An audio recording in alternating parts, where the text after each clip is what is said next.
Hi everybody, Gloria Jean here from Gloria Jean's I Want Someone to Ride the Nine tour, and tonight we have three very special guests with us. We're here to discuss the 2022 WPA World Artistic Pool Championship that was out of the League Room in West Virginia. Okay, tonight we have Mr.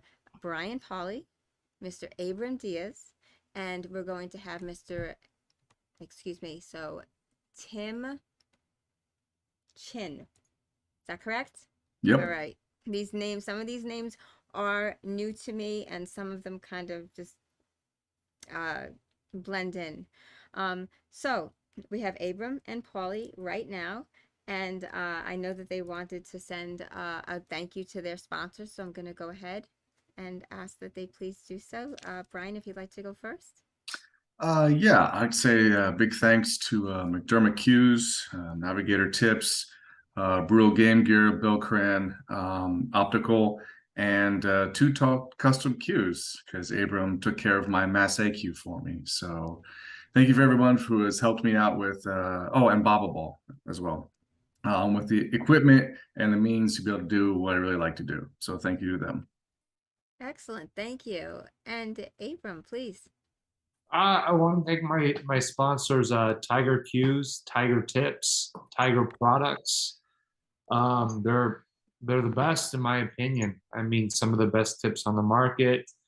And then they're masters about pretty much anything with leather. So yeah, check them out, Tiger Products. And then of course, my company, Pool Cure Repair by Abram Diaz. If you need anything, tip comes off or you want regular tip maintenance, I'm a major dealer for Kamui, Tiger. Um, I carry all the major brands: Zan, Predator, Mori, Milk Duds, and then your standard triangles, Elk Masters. All the major brands, I got them, and then I offer all kinds of services. So yeah, check me out. And where are you located for the people that are local? Yeah, so I'm in San Diego, California, but I service a lot of Southern California, and then people ship me stuff from all over the world. Actually, I mean, I got a package not too long ago from India. So you can find me. I'm on Facebook and then Instagram. I'm at Artistic Pool Player. Thank you very much. And if anybody else wants to, and we actually see that we have Tim in. He's early, so hi Tim, welcome. Hello, thanks. Great. Would you like to give a shout out to your sponsors as well? It's really just my website right now, trickshottim.com. Oh, we need Uh, to fix that, don't we? yeah. Okay, especially after this. Congratulations on second place on runner up there. That was a Thank nail you. biting match I watched. You're Yeah, it welcome. was most of my all my matches were close. Yeah. Yeah. Yeah, So the leap was it Leapfrog? Leapfrog was what I was watching between uh you and Master. no, I don't think we shot the leapfrog shot. I think you and Gaston did. Oh, was it Gaston? Oh, that was just like I Oh Uh, was. yeah, the tiebreaker. Yeah, that Yeah, was that was amazing. That was amazing. Uh, I see now, Master. So congratulations. We'll say congratulations now to. Is it he likes to be known as Master Lin, right? Master Lin. Uh, Congratulations to him for his defending his title from the previous year. Also to Tim Chin, Tim the Dragon Chin, for second place. Gaston Toma Tomadani, is that correct? Yes. For third, and Jason Lynch of Digital Pool for fourth place. Um, uh, really, that was a really amazing thing for a lot of people to watch. You guys had over 100 viewers, 100 and something viewers at one time, especially near the end. Um, so, uh, so I was going to get into a couple of questions here, and I can direct to each of you, and then if you feel like you want to jump in, feel free to. Um, Uh, First, we'll go over those were the top four, but let's talk a little bit about some other things. I know some medals were given out, and Maxence isn't here. Maxence represents France. He also represents I Want Someone to Ride the Nine Tour, and he got the Rising Star. Um, but there were some other medals that were achieved. So let's talk about that. I think it was Tim. Was that you? I got a couple medals. Abram got a few medals. Yeah, we're going to get to Abram too. Yes. Yeah. So I'm on the Okay. special arts discipline and the masse discipline. So the shot program's kind of broken out into 8 different disciplines representing different types of shots, and whoever scores the highest in a certain category gets the medal. So there's 8 of those that are given out.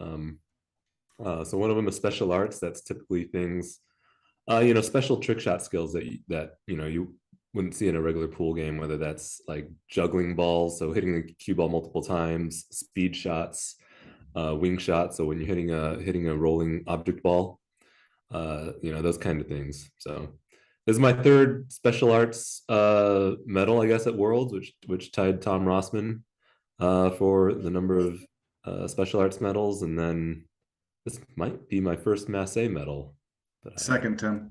It's my 2nd masse medal. Congratulations. Working my And way up that leaderboard too. congratulations. That's excellent. That's excellent. That's so great to hear. And Abram, please tell us about your accomplishments this time. I heard that there was something really big. I heard the name Florian Venom and Abram Diaz, and talk to me about it. Come on. Well, actually, so I won the jump discipline, scoring, I went 5 for 5 in jumps. So I scored a perfect 40 out of 40 possible points. And I guess, that was my third jump medal won at a world championship, which I guess, ties Florian. Florian's been the only other one to do that. And then I won the stroke medal with 38 out of 40. And I guess that ties Mike Massey with, I'm not sure how many stroke medals won, three championship. And then the one that really, the real special one for me was the trick and fancy one, the which is the quote unquote trick shot portion of the competition. Multiple balls hitting multiple pockets, multiple rails. That's generally the category where I tend to fall on my face, which isn't a good thing because it's like the opening category. So that category giving me the most problems. It was nice to win that medal. Excellent. Excellent. Yeah, especially when you feel as though you're deficient in that area and then you just come back and take the whole thing.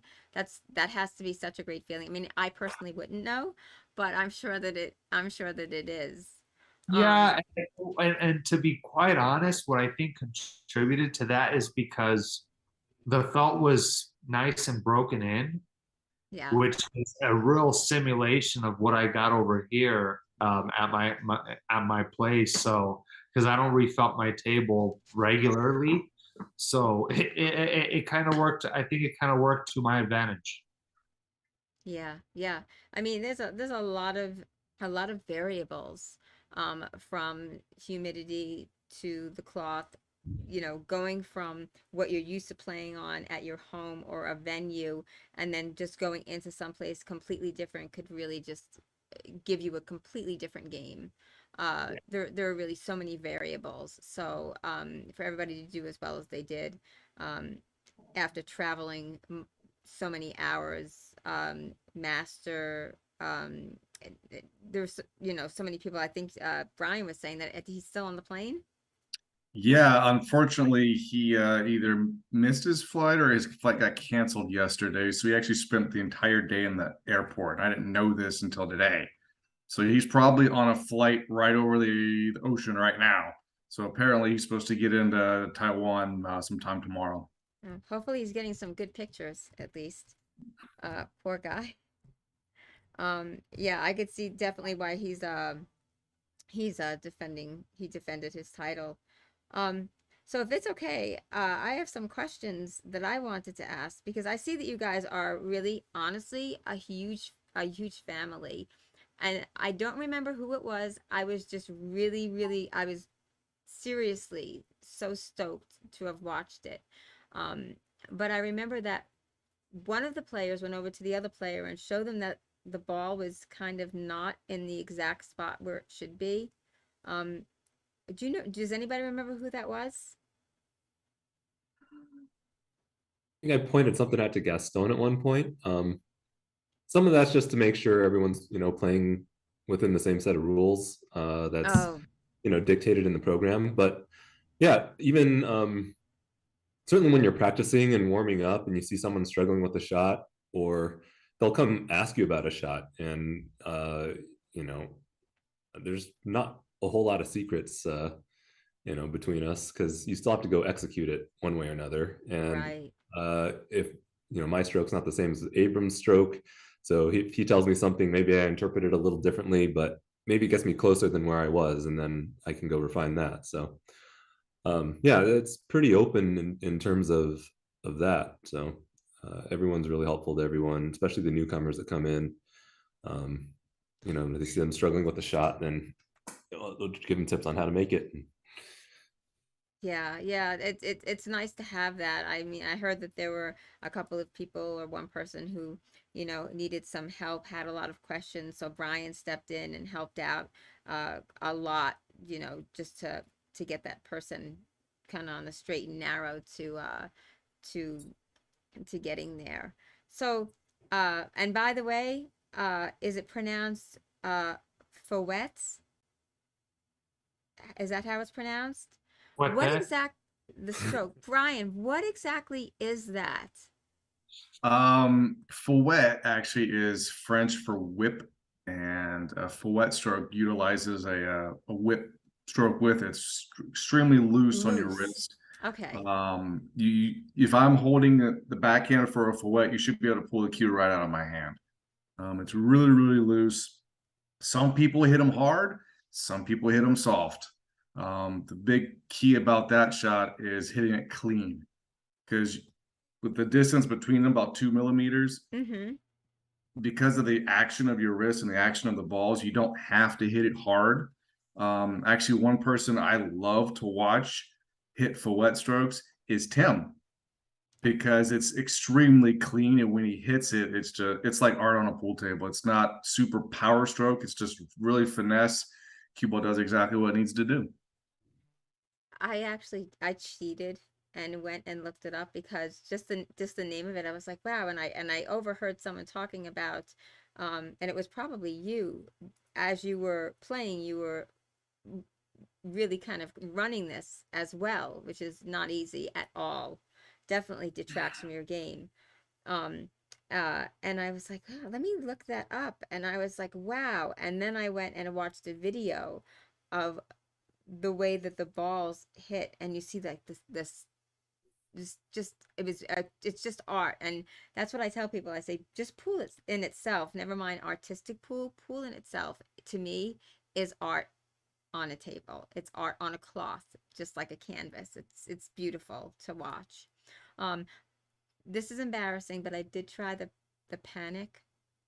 And I did get, I think was it the panic? But which one is it? There's one where it's like the machine gun, and then one, is it called a panic? Speed You hit demon. was it the speed demon? Okay, so I got the one in, and the cue, and I was like, that was the end of it. I was like, I want to try this. This can't be that difficult. And I videoed it, and no one will ever get to see that video ever. Um, you'd have that's blackmail material, and I'll pay for it. Um, all right, so let's get to some serious questions. And I would like an answer, maybe a minute or two answer from all three of you. Whoever wants to start, feel free. We can go one way and then one way and then back the other way. So that's fine. We'll have Abram start, go down to Tim, Tim, go back up to Abram, and then back down. Artistic pool for me is one of the most underrated parts of 9 ball, 10 ball, 14-1. One pocket's really difficult, but one of the most underrated parts of this, what I consider to be a sport, and no one will ever change my mind with that. Um, if you had to say the top 3 things that you practiced to become an artistic pool player, Abram, what would they have been? Gosh, And I'm gonna drink my Wawa. gosh, that's a tough one. Gosh, I would have to say the biggest thing, the number one thing was practicing hitting where you aim on the cue ball. I mean, that's the key to all of it. The fuerte stroke, you know, it's almost like a miscue. You got to clip the ball just right Mm-hmm. to get it to come out, and then it hits, you know, it hits the first rail, and then it just takes off. The English takes that, and then adjustments would be the second thing I would, you know, you want to practice. I mean, just at this past weekend, one of the shots, the shot that I won the medal with by hitting that, it's called the perfect setup shot. You know, there's nothing, I don't know why it got that name. It's not about setting up perfect. It's hitting that object ball, that middle object ball, clean into that center, into that corner pocket. So what I did on my first attempt was I hit it too full. That object ball went straight into the long rail, which was a good thing. So I knew I just had to adjust, hit a little bit thinner. Everything else went. And then the third thing would be consistency. Practice consistency. I mean, if you're struggling on a specific set of shots, then you need to practice those specific set of shots. I mean, even to this day, there's 3 shots before I even begin my practice. I have to hit the circular draw 3 times. These guys know exactly what I'm talking about. Then there's a 2 millimeter draw around an object ball that's in the program. I got to hit that one 3 times. And there's a shot called the circular follow, which is where I got to shoot the cue ball into a rail. It comes off a ball, and then it curves around another one, and it goes down into a pocket and makes the ball. I missed it this weekend, so I didn't make it. I came close, but that's another shot. So I have to hit those shots before I can proceed with my practice. And there's days where I don't get to practice because I'm stuck on one of those 4 shots or one of those 3 shots. So you won't continue until you get. Yeah, so it's practice consistency. It's consistency. I mean, consistency is going to be the key because you only get 3 attempts. And believe me, those 3 attempts go quick. I know. I saw that. I saw that some people were missing by honestly 2 hairs. I watched one shot. I think it was with Tim. I don't know the names of the shots. I got from my printer. I got 100 out of the 139 pages. I was looking through them to study them, but I know there was it looked like it was going, and then it was did that not hit it? Did it skin it? Did it do anything? And I was like, wow. So Brian, please, your turn to tell us. 3 things. I'll copy one from Abram as far as consistency. I don't know how many times I would make a shot in practice leading up to the round, or even in the 5 minutes that we get on the table before the round starts. And then you get to the round and then you don't make it, which is extremely frustrating because it's I know I have it in me. I know I just did it. Then I just waste that attempt in practice. It's that perfect 300-yard drive, and then you weren't meaning to do it. And it's did I just waste that? So I say consistency is that, to be able to set something up exactly the same way. And I think that's one thing I learned from Tim and his videos is watching Tim set something up. It's we know he's an engineer because how he sets things up, it's very, very particular. So in theory, you can set it up exactly the same way every single time. Another thing I would say is patience. because practicing these things is kind of like playing one pocket. Some people can't play one pocket because they don't have the patience. You know, for us, you really got to have that. You know, you're not always going to make it Yeah. on the first try. And then I would say figuring out things in practice that'll um, help teach you things. Because a lot of times I'll use the 1, 2, and 3 ball if I only have 3 balls. Not just because they're Superman colors, but I set them up the exact same way. So if the 1 ball misses, I know where that missed at. I know which ball that is. And same thing Right. with the 2 and the 3 or the 4, however many balls is in the shot. Because you just throw random balls out there and then you hit it and you miss it. I'm like, okay, which ball in the cluster was that again? What adjustment do I have to make in that again? So Mhm. I try to use the same balls every single time for stuff like that because it'll help me figure out what ball went where and what adjustment to make. Okay. All right. And Tim, please. Uh, yeah, so I would say uh, early on for me, it was just getting a good stroke and consistent stroke. I didn't, I kind of jumped into trick shots basically at the same time I jumped into pool. So I hadn't really developed my fundamentals significantly well. And so that kind of all came along with it. And you realize that as you're shooting, and because you're not consistent, you're like, what's different? And then you figure out that it's one of the things obviously is your stroke has to be consistent. And being able to not only develop a straight stroke, but then also getting to the more powerful stuff when you do some powerful draw shots or fouette shots or follow shots or whatever, any shots that you need to apply a ton of spin on the cue ball, that gets a whole lot more difficult if you don't have a consistent stroke. And then the second thing, really just the ability to learn with every attempt. And some of that goes back to the consistency thing and trying to set things up the same way. If you're changing around too many variables at once, you don't really have a handle on what's going on necessarily.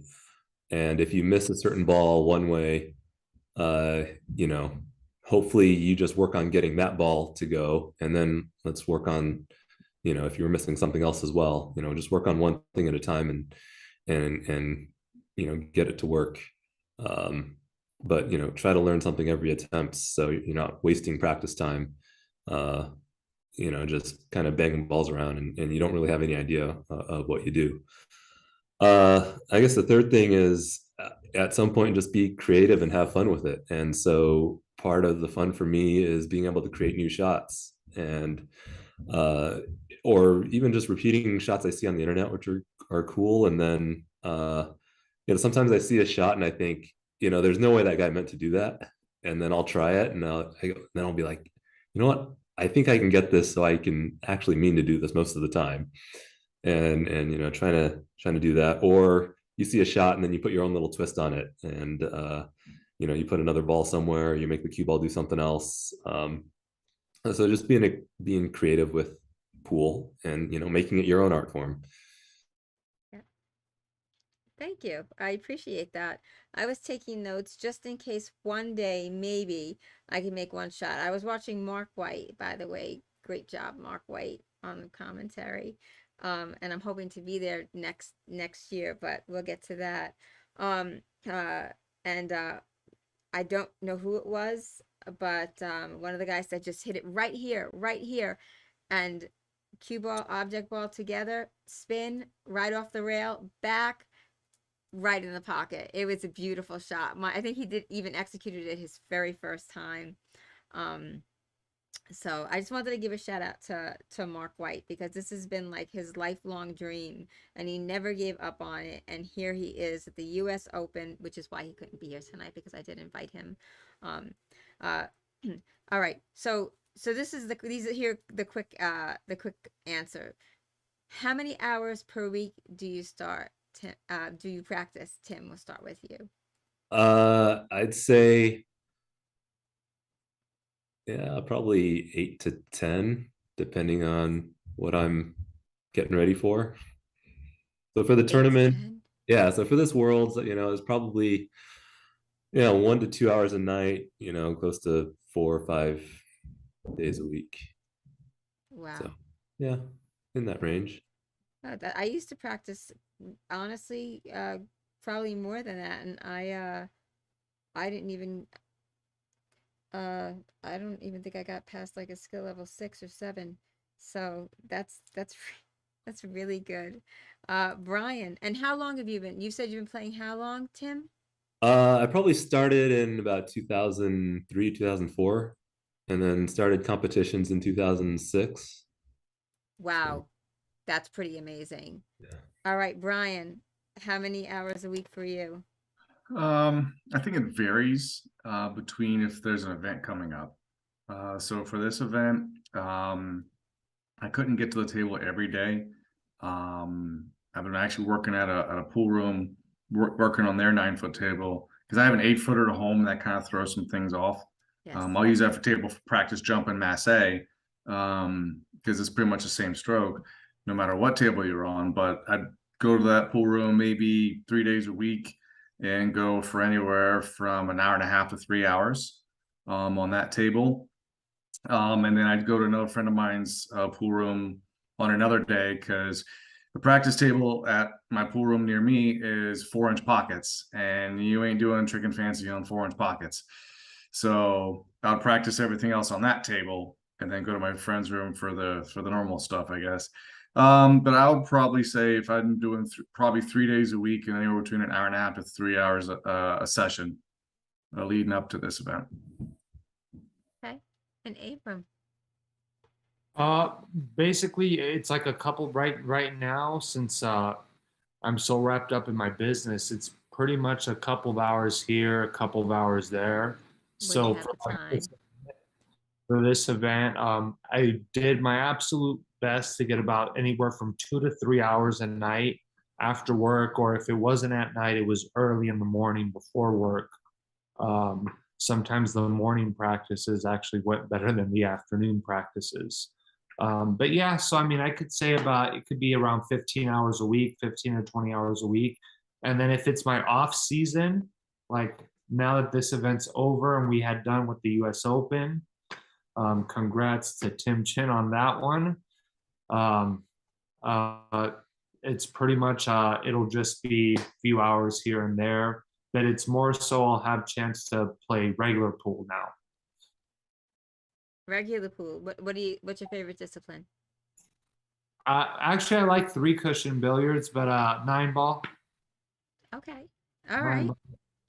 Every time I think of 3 cushion, I think of Guy Young. She's just, to me, she's amazing. Um, all right. Favorite snooker player? I have to ask, even though this is totally out of the realm.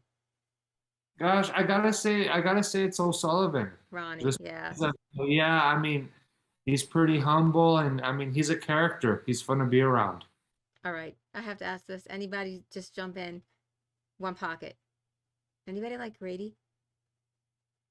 Gosh, I'm going back there. I know. I'm sorry. That's all right. I love pool, so I just love cue sports. All right. So, if anybody has, and by the way, I just wanted to go right here. Ron Dooley, we're gonna give shout outs right now. I was gonna do it at the end, but since Ron's in chat, Ron Dooley, hello. Charles Lakey, of course, tour ambassador. Love you, Charles. Thank you so much. Troy, we love Troy. Rob, we know Rob. So we just want to send some shout outs. Thank you everybody who's joined in. People haven't seen me go live in a long time. So what's missing? The April. What is this? All right. This isn't about artistic pool and anything that's related to politics goes bye-bye. That goes bye-bye. See ya. Love you though. All right. So anyway, so what are we looking forward to?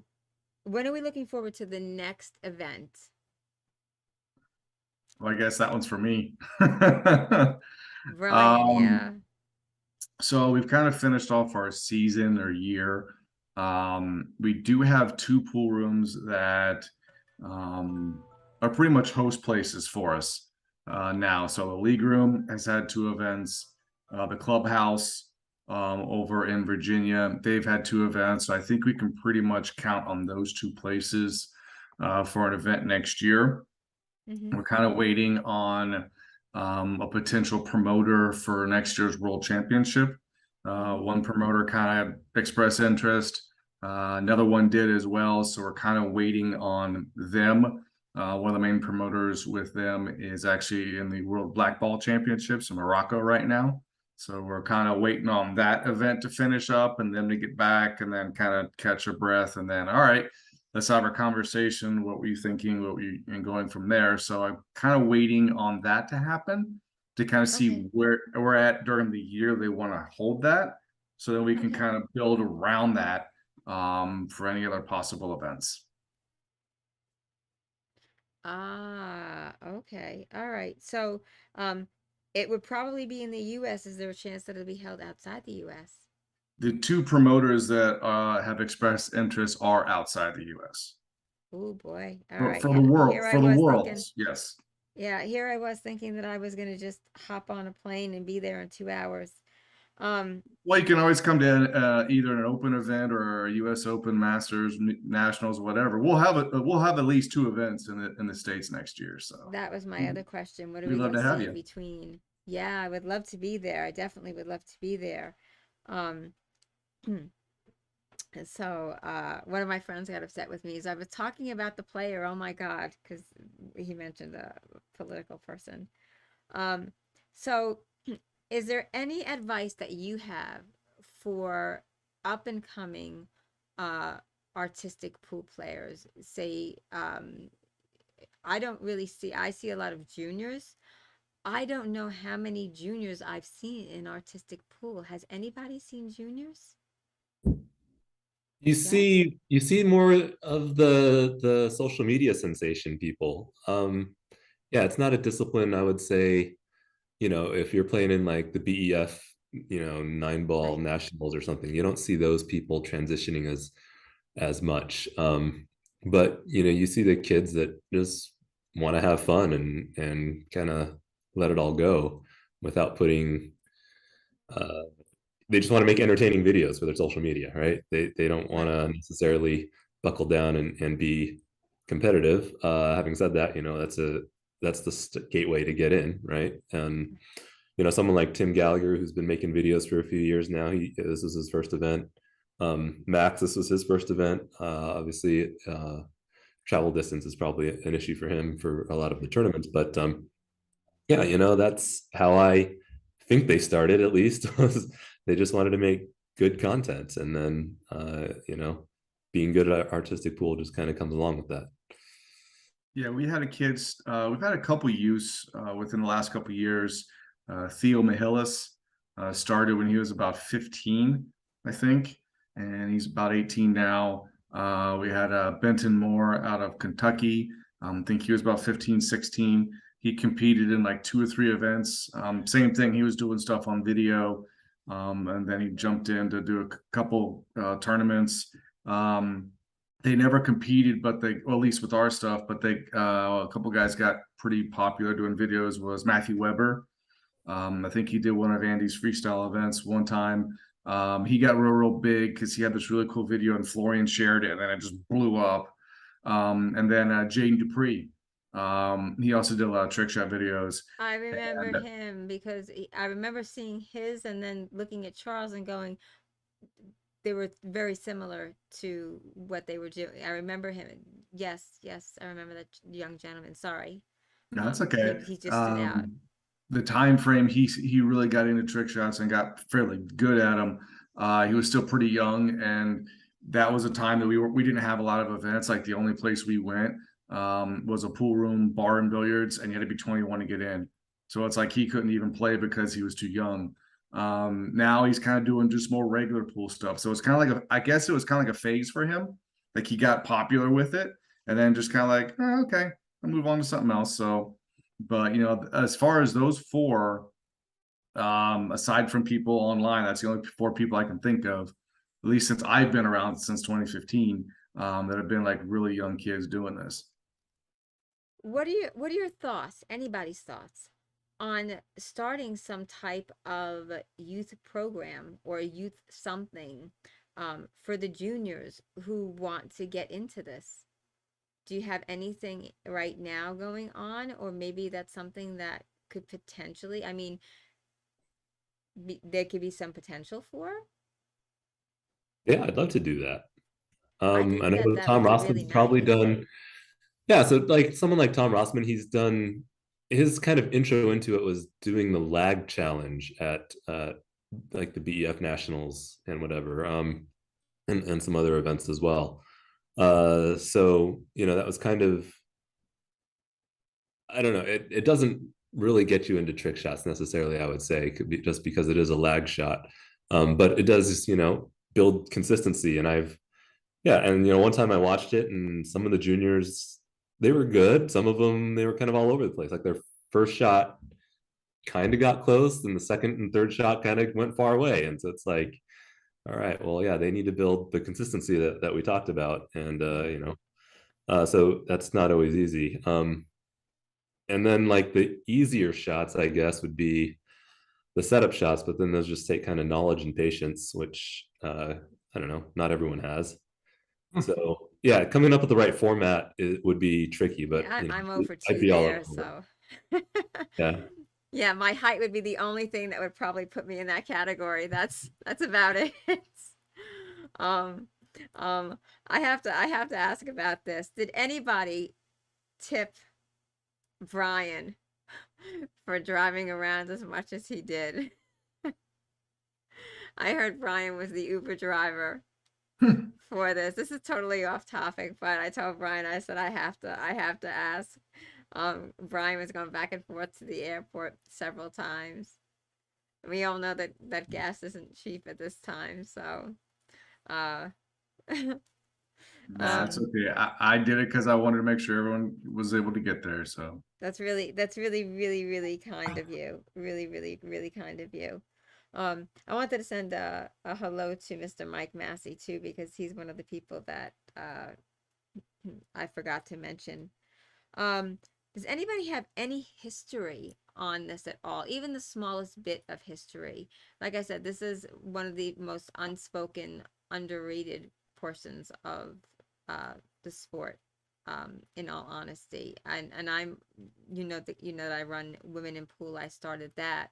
Um, uh, but I think that this even has a lot less when it comes to sponsorships and demands than uh anything else. I honestly do, and please feel free to correct me if I'm wrong.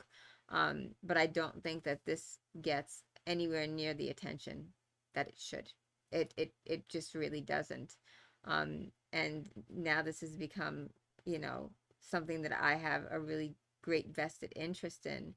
And just a heads up, I was thinking about maybe starting some type of show. If anybody's interested in doing a show, or if anybody has any equipment near them now, they want to do a shot. I was thinking about putting a show together. Um, I have a show coming up that I can't talk about, but I was thinking about doing some type of show where we challenge the pro virtually. And people could come in and they could pay X amount of dollars to challenge, just say the three, we're just, because you're here, the three of you, and we challenge the pro and we give them X opportunities, maybe one more or two more because, they're not obviously, and we can do something like that. I was thinking about putting a show together. So if you guys are interested, or if anybody who's watching this is interested, or anybody, anybody that's back there, interested, let me know. And I'm more than happy to do something virtual, just for the fun of it. I know it's taking away from practice time, but even if it's just an hour every 2 weeks to do some type of show, I think it'll be fun. That's just personally. So yeah, some history on pool, on artistic pool. well, these Anybody? guys started before I did, but I know that it really started around 2000. Mhm. Tom Rossman was kind of like the godfather to put all this together. I mean, people have been doing trick shots for as long as we can remember. I mean, you had William Moscone, Hoppy, and Greenleaf. They all did stuff, but it was really Tom and others that kind of put things together. But with that being said, I'm gonna leave it to one of these two guys to kind of do it because they started way before I did. I started in 2015, well, 2014 technically. So I'll let one of these guys go a little further back than what I did. That's about it. Like in terms of organization, Brian is the current president of the artistic pool division, which is a division under the WPA, and so that was really founded around 2000 with Tom Rossman, and then putting together organized tournaments that had some sort of structure, basically the same kind of scoring structure we're using today, except today I don't know if originally they had playoffs or not. They've kind of come in and out throughout the history, but it's basically the same structure in terms of shooting shots, getting points, and getting scores. A few world championships. Some of them were in Russia. There were some big events in China as well. There was a world championship in China not too long ago, 2017. We had a good string of events at Alan Hopkins Super Billiards Expo for a while, and then that kind of ran its course, and we're picking up whatever we can here and there. Now we're it looks like we're at the league room and at the clubhouse a little more regularly, and just keep on trying to expand that. But I would say, 2000 is kind of where it all started. Big shift in maybe 2008 when the shot program went from a mandatory 40 shots to 120 shots that you could pick 40 from, and then it has basically been that way. I think there was one year where we actually had an extra set of shots, so it was actually 160 shots, but we're back down to 120 for the program, and yeah. Okay. Blurred Vision came in and said, Brian, is there any way to set up an artistic pool tournament on the West Coast? Now, Abram's liking that right there. Abram's just like all about that. Well, the thing about the West Coast is that the only downfall, California is beautiful. I love California, but with all the nice weather, we just don't have any pool rooms out here. And then like the main room, like Hard Times in Southern California, that had shut down. I know Oscar has Hard Times Sacramento. But other than that, the nearest room would be Family Billiards for like the LA area. And so, yeah, people have asked me, why isn't there any tournaments on the West Coast? Is like the East Coast has all the rooms. Yeah, we are packed over here. It's crazy. Someone's saying do it in Las Vegas. They also have Sean Damani's room, the Jointed Q out there, which is where my tour runs out of. We have branch tournaments throughout the entire US. So there's that too. So yeah, I guess Vegas would be some type of compromise. Get a little more traveling in. But if you guys end up going out of country, that's going to be really, really sweet. So we had some other questions. Can I have Yeah, some? when we've had tournaments at like the BCA Nationals before, and so those are always good. It really just takes feet on the ground to get rooms or promoters interested. And it's tougher, I guess, if you don't live there. But I know Blurred Vision's in Vegas. I used to live there, and so yeah, it's just hustling to get the promotion. So Yeah. Another person asked, how about the Showtime? I'm putting a video together for I Want Simonis by the 9 tour, so I'm asking for trick shots. About 5 of them. How about the Showtime trick shot? Do you guys like that one? And what's your favorite trick shot to shoot? It's a great question. Showtime. we're just showing off, I maybe. think it's just showing off, maybe. That's the old Mizrak beer commercial shot. Okay, I don't know. He said it's called a Showtime trick shot. And well, I guess there's a question. What's your favorite trick shot to shoot?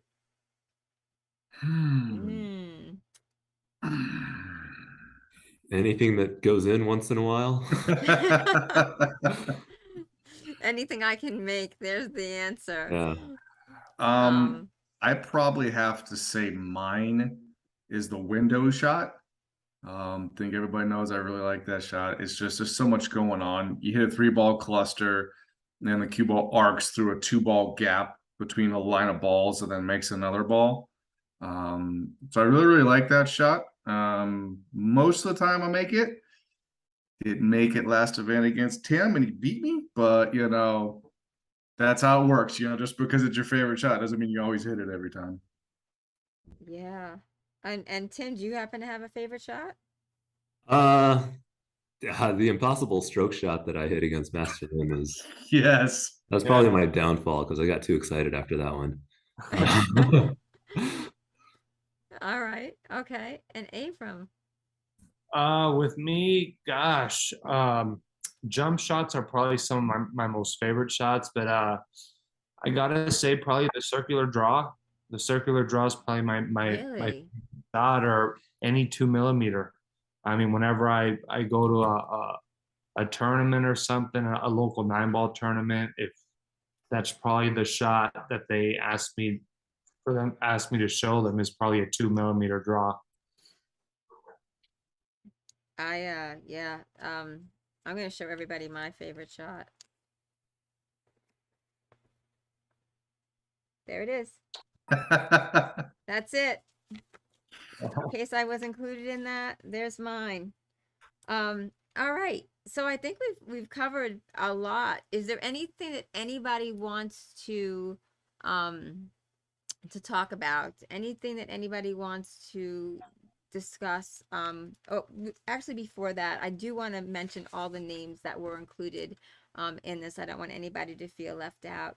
So, of course, we had Abram Diaz. We had it's Master Lin, right? Chi Ming Lin.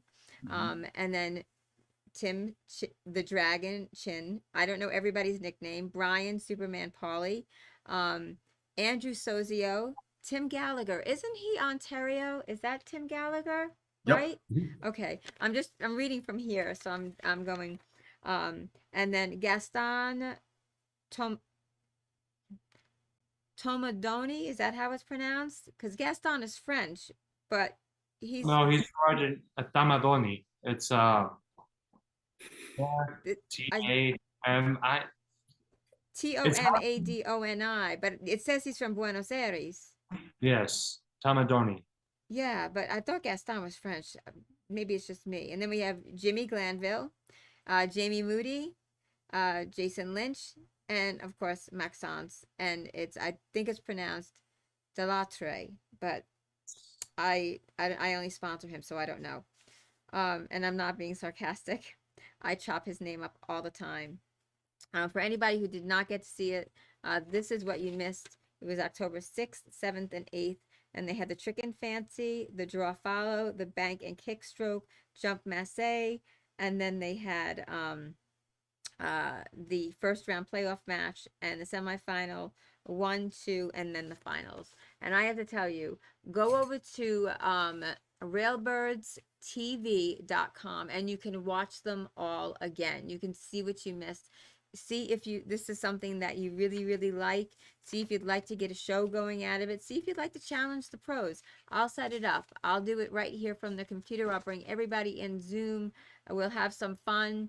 We'll give away some prizes. I'll give away some prizes. Maybe we'll even I'll even pay for someone to get their tip fixed by Abram. We'll do something. We'll figure it out, okay? But let's have some fun. Let's do something virtual. Get something going.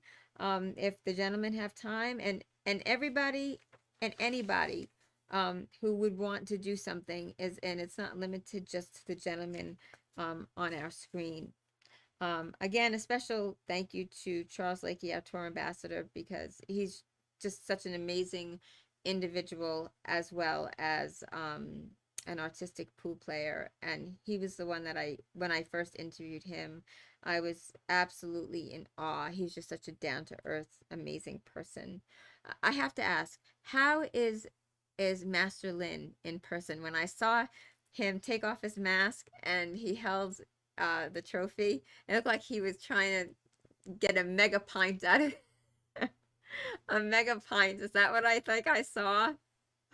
Um, how is he he seems like he's very, very focused, but then at the end, he just was like loose and happy as can be, which can't blame him there. Is he a really disciplined person when he's there, or is he more of like the, kind of walk around type? Because he seemed just so focused. It was amazing. Well, I spent all of Tuesday with him because I gave him a ride from his hotel to the venue to practice. But he's very proper, real gentleman. And yeah, I mean, he's very disciplined. He's very disciplined. When he's tired and it's ready for bed, he sleeps. When it's time to be at a certain place, he's there ready to go. When he's tired, he stops playing. He doesn't overdo it. I learned a lot just by watching him this weekend. See, that's another thing. A lot of people think that you always need instruction. Yeah, you need instruction too, but you can actually learn just by watching other people. It's like even when people live together, you kind of adopt some of their habits. You kind of begin to get that, and that's what happens when good people are around good people like that. They see things, they learn, they pick up. I find that to be so great. Just watching him almost instilled more discipline in myself and knowing I want this. When I was watching the finals, Tim, I was watching, it was something that really made me go, wow. We watch 9 ball, 10 ball. We watch a lot of that because that's really, that's what's out these days. And I love it, don't get me wrong. But trick shots, people are like, well, they're doing the same thing over and over and over and over. The precision there isn't the same. When you have to get to the 9 ball and you're here or here, you still have the opportunity to then cut it, whether it be off the 30-degree or whatever it may be. But when you have that trick shot, you have to be spot on. You have to be really spot on to make those shots. So I have the utmost mad respect to every single one of you. So anyway, I've kept you guys on for the hour. I want to say thank you so much for your time. If there's anything that anybody wants to say, please, take a moment, anything at all. Otherwise, I think we're just gonna close up, and maybe we can talk later if anybody's interested in doing some type of challenges for the people who are on here. Tom Koch is challenging Brian before I even said anything. I don't think you want that, Tom. I don't think you have welts for a long time. Um, so yeah. Well, thank you for having us. What is that? Thank you for having us. Oh, it's really truly my pleasure. I don't know how many people actually have done something like this before. I haven't seen it. But I really think that we need to start making this bigger and bigger. That's how women's pool grew. That's how One Pocket got out there. People are, it's like watching paint dry. I don't think that people understand, like I said, the accuracy, the precision, the dedication, the time that's invested in what you guys do, and the women as well. Because I know there are some women who also play. I don't remember their names, but I know that there were a couple in there. I think one might have been Stacy. Yep. Yeah, right? Stacy did some commentating. She was there, but she didn't play. Caitlin Bongiorno has played a couple tournaments. Florian's wife, Ayana, has played a couple tournaments as well. And then we even had Brittany Bryant. She played at least Brittany one did? tournament. Brittany did. I love Brittany. And yeah, and there were Karen Friere played a couple tournaments as well. So yeah, they've come in, but Yeah, I mean, you look at the ratio, and just the ratio of men to women in 9 and 10 ball is completely lopsided. But if you look at the ratio of men to women in artistic pool, that even brings it down a lot more. So, yeah, I hope to get a lot more women in there and a lot more men, anyone, so if you guys ever want to do another show, you guys have an idea, just bring it over to me. We'll put some time aside. Maybe we can get some of the other players in here as well, at some point, and do another show like horse and basket, ball, pool, bat, Yankees. Okay, Ron Dooley just gave a thumbs up. Just like that, Ron. Just like that. That's what he always says. I would, if anybody who's never really seen artistic pool, I would ask them to go see two matches from this weekend. right. That was Tim's match against Gaston, which was a nail biter. That went down to a sudden death playoff shot, which we've never used. It's never been needed. This is the first time we've Really? ever had it. History again. Yeah, I mean this was the World Championship for history. I There you mean, we go. had people tying discipline Hall of Famers. We had a first ever four-way tie for a discipline medal. That was crazy. First time for a playoff match, but I would say the two matches for people to watch are Tim versus Gaston in the finals, and then Tim versus Masterland in the finals. To me, that's one of the best matches I have ever seen. That's even including Trick Shot Magic. That's including any worlds we've had before. And I don't think you guys have. I look back on Railbirds today, and that video of the finals is approaching 6,000 views, which is more than what we have ever had in the past. So I think with people like Mark White and you, Gloria, and other people sharing this, I think we're starting to get a little more traction now. As people are starting to see this more, and I think that's great because now they're seeing what it really is instead of just what they think it is, I guess. Right. Right. And I'm happy to be a part of it and to partake in it and to help it grow in any way that I possibly can. So like I said, if we want to really get to bringing this to the forefront, let's do something virtually. I'm game anytime. I think that when I had Women in Pool and I started, we only had like 8 episodes. I brought in Allison Fisher, Kelly Fisher, let me see, Lori John Oganowski Brown, Joanne Mason Parker, Ava Mattia Lawrence. I mean, these are heavy hitters in the industry. These are trailblazing women. We were getting basically just like right now, we only have like 7 viewers. So we were getting like nothing. And then I said, you know what? I'm going to just take this and say, hey, let's make this a 2K added 650 and under Fargo, Max Fargo. Then after that, I paid out instead of, it was a $2,000 first prize. So like these women don't really see that. All I needed was that, getting it on a good stream, people coming together to commentate, people sharing. That's the best thing you could possibly do, is just share it. Get somebody to talk about it, get it out there, get it shared. And before you knew it, people the next day were asking me, when's the next tournament, Gloria? When's the next tournament? When's the next tournament? I still haven't gotten around to it because I have so much to do. But women's pool is just, it's become explosive. And sometimes all you need is just that little nudge, that little push in the right direction. So if at any time I can be of assistance, or like I said, anybody wants to do some type of a, challenge the pro, which is what I did with Kelly Fisher during lockdown. She and I had like a little agreement. We had what's called a KFC, the Kelly Fisher Challenge. She would play people. She had to play a discipline of 10 ball. They could play 9 ball.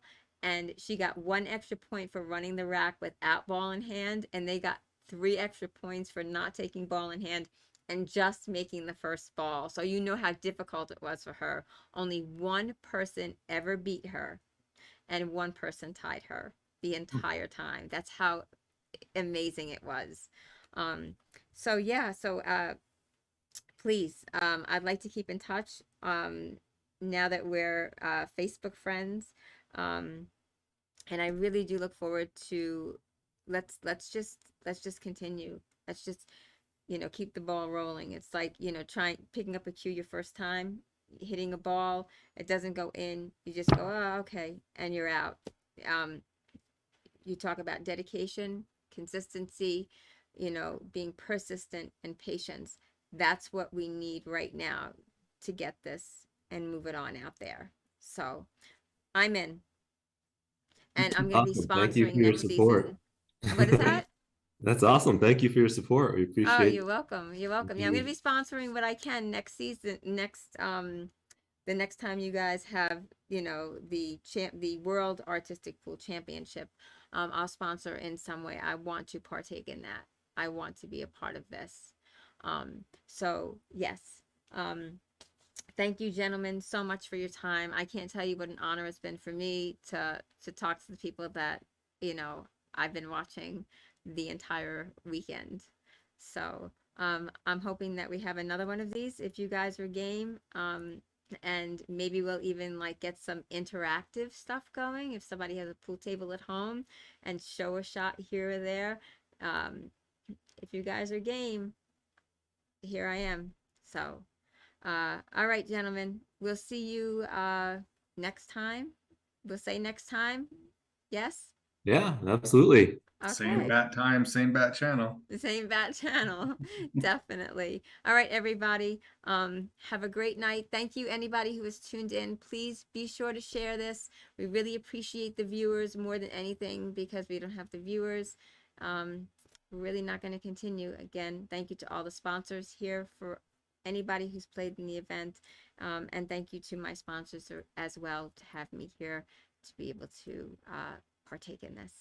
So have a wonderful night, and I guess we'll see you soon. My Minnesota goodbye. All right. Goodbye, everybody. Bye. You guys, Good thank night. you. Thank you.